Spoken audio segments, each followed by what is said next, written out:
आसनसोल के गिरजा मोड़ इलाके में स्थित कांग्रेस पार्टी कार्यालय में आज एक संवाददाता सम्मेलन आयोजित किया गया। इस मौके पर आसनसोल उत्तर विधानसभा क्षेत्र के कांग्रेस प्रत्याशी प्रसन्नजीत पुतुंडी, शाह आलम और पार्षद एस.एम. मुस्तफा ने पत्रकारों से बातचीत की।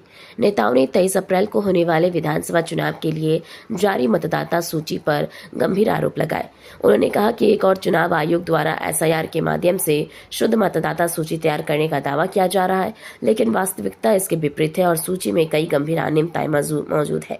उन्होंने उदाहरण देते हुए बताया कि मतदाता सूची एक ही व्यक्ति के नाम कई बार दर्ज है। यह समस्या केवल एक व्यक्ति तक सीमित नहीं, बल्कि ऐसे कई नाम हैं जो एक से अधिक बार पंजीकृत किए गए हैं। उन्होंने आरोप लगाया कि कई वैध मतदाताओं के नाम सूची से हटाए गए हैं। उन्होंने कहा कि ऐसे मतदाता जिनके पिता राष्ट्रीय कंपनियों में कार्यरत रहे हैं, जिन्होंने आसनसोल में ही पढ़ाई की है और उनके पास मैट्रिक सहित सभी शैक्षणिक प्रमाण पत्र मौजूद हैं, उनके नाम भी सूची से काटे गए हैं। সাংবাদিক বন্ধুকে আমাদের জাতীয় কংগ্রেসের পক্ষ থেকে স্বাগত জানাই। খুব শর্ট নোটিসে আপনারা সকলে পৌঁছেছেন, আপনাদেরকে অসংখ্য ধন্যবাদ। নমস্কার। দেখুন, পশ্চিমবঙ্গে বিধানসভা নির্বাচন আর মাত্র প্রথম দফার নির্বাচন আর মাত্র 8 থেকে 9 দিন। এরই মধ্যে গত 2024-এর লোকসভা নির্বাচনের পর থেকে যে ট্রেন্ড বিজেপি পরিচালিত ইলেকশন কমিশনের দ্বারা আমরা দেখতে পাচ্ছি, সেই ট্রেন্ড পশ্চিমবঙ্গে এসে উপস্থিত হয়েছে। অর্থাৎ আমাদের নেতা রাহুল গান্ধীজি যে তথ্য প্রমাণ সহ হরিয়ানা থেকে শুরু করে মহারাষ্ট্র নির্বাচনে প্রমাণ দেখিয়ে দিয়েছেন যে বিজেপি 2024-এর নির্বাচনের পর যে নির্বাচন জিতছে, সেই নির্বাচন মানুষের মতামতের ভোটাধিকারের মাধ্যমে জিতছে না। যার জন্য রাহুল গান্ধীজি সারা দেশ জুড়ে একটা স্লোগান তুলেছিলেন, ভোট চোর গদ্দি চোর। এখন পশ্চিমবঙ্গে আর মাত্র 9 দিন প্রথম দফার নির্বাচন বাকি, 10 দিন। গতকালকে আমরা ফাইনাল ভোটার লিস্ট নির্বাচন কমিশন থেকে পেয়েছি। আপনারা জানেন পশ্চিমবঙ্গে এসআইআর হয়েছে, প্রায় 91 লক্ষ মানুষের নাম বাদ গেছে। তাহলে এখন তো ভোটার লিস্ট একদম শুদ্ধ হয়ে গেছে। এটাই তো হওয়া উচিত যে এসআইআর কি নিরীক্ষণ নাকি খুব একদম নিবিড় নিরীক্ষণ করছে নির্বাচন কমিশন। কিন্তু আসলে নির্বাচন কমিশন এই এসআইআর এর মাধ্যমে যে ভোট চুরির রাস্তা তৈরি করছে এবং নিজেদের গদি দখল করার এই চোরেদের রাজত্ব কায়েম করতে চাইছে, তার প্রমাণ আপনাদেরকে হাতে নাতে আমরা দেব। 91 লক্ষ মানুষের মধ্যে আমাদের কাউন্সিলর, ইলেক্টেড রিপ্রেজেন্টেটিভ, যার বাবা আইসিএল এ চাকরি করত, যে নিজে স্কুল সার্টিফিকেট দিয়েছে মাধ্যমিকের, তার নাম কেটে দেওয়া হয়েছে, ডিলিটেড হয়ে গেছে ওর নাম, ও ভোট দিতে পারবে না। এরকম অনেক লাখো মানুষ আছে যারা ভারতবর্ষের নাগরিক, তাদের নাম কেটে দেওয়া হয়েছে। অন্যদিকে আবার ভোট চুরির মাধ্যমে ভোটার লিস্টে নাম ঢোকানো হয়েছে। তাহলে যেভাবে হরিয়ানাতে নাম ঢুকিয়েছিল, মহারাষ্ট্রে নাম ঢুকিয়ে ভোটে জিতেছে, হয়তো বিহারেরটাও চেক করলে দেখা যাবে, 6 মাস পর জানা যাবে যে বিহারেও ভোট চুরি হয়েছে। তাছাড়া এইভাবে অ্যাবসলিউট মেজরিটি নিয়ে বিজেপি কোথাও জিততে পারে না। যে রাজনৈতিক দল মানুষকে রুজি রুটি দিতে পারে না, মূল্যবৃদ্ধি কমাতে পারে না, দেশকে আমেরিকার পায়ে, ইসরায়েলের পায়ে গোলাম বানিয়ে দিয়েছে নরেন্দ্র মোদীর সরকার, তাদেরকে মানুষ কিভাবে সমর্থন করছে তার প্রমাণ আপনাদেরকে দেখাচ্ছি। গতকালকে ইলেকশন কমিশন থেকে আমাদেরকে ফোন করে ভোটার লিস্ট দেওয়া হয়। আমরা সেই ভোটার লিস্ট কিছু কিছু এলাকায় বিতরণ করেছি আমাদের কর্মীদের মধ্যে। তার মধ্যে আমরা একটা উদাহরণ আপনাদেরকে আজকে তুলে ধরছি। স্কুটনি চলছে, একদিনের স্কুটনিতে, এক রাত্রের বলতে পারেন স্কুটনিতে আমরা যেটা পেয়েছি সেটা হচ্ছে 76 নম্বর ওয়ার্ড, আসানসোল মিউনিসিপ্যাল কর্পোরেশনের আসানসোল উত্তরের পার্ট নম্বর 176 171 নম্বর বুথ, আসানসোল উত্তর বিধানসভা, যেখানে আমি নিজে প্রতিদ্বন্দ্বিতা করছি জাতীয় কংগ্রেসের পক্ষ থেকে। সেই বিধানসভাতে পৃষ্ঠা নম্বর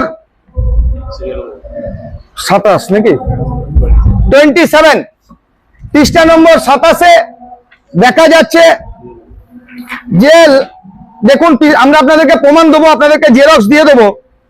পৃষ্ঠা নম্বর 27-এ দেখা যাচ্ছে 665 নম্বর সিরিয়ালের যার নাম আছে তার নাম রবি চৌধুরী, দেখে নিন।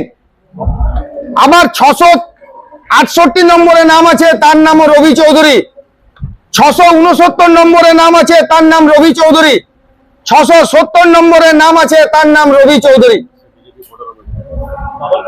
বাবার নাম সবার ক্ষেত্রে ঈশ্বর দয়াল চৌধুরী, বয়স 45 45 45 45। তাহলে কেন একই ভোটার লিস্টে একই ব্যক্তির 4বার নাম? দাঁড়ান দেখাচ্ছি, এটা গেল একটা।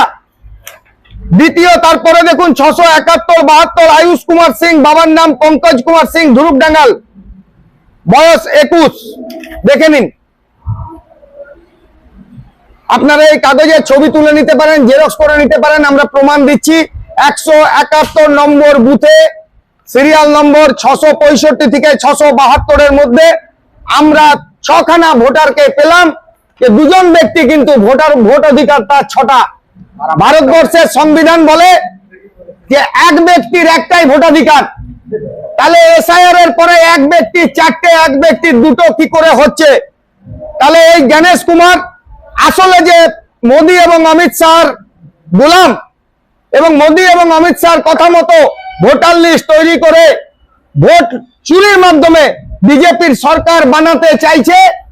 সারা পশ্চিমবঙ্গের সমস্ত কংগ্রেস কর্মীদের কাছে আমার আবেদন থাকবে যে আপনারা নিজের নিজের এলাকার ভোটার লিস্ট পর্যবেক্ষণ করুন, দেখতে পাবেন এরকম ভোট চুরি অনেক বেরোবে, যার প্রমাণ আমাদের নেতা রাহুল গান্ধীজি হাতে কলমে বারবার দিয়েছে। আমরা প্রথম পশ্চিমবঙ্গে আসানসোলের বুকে দিলাম। এইভাবে ভোট চুরি করে বিজেপিকে ক্ষমতায় আনতে চাইছে।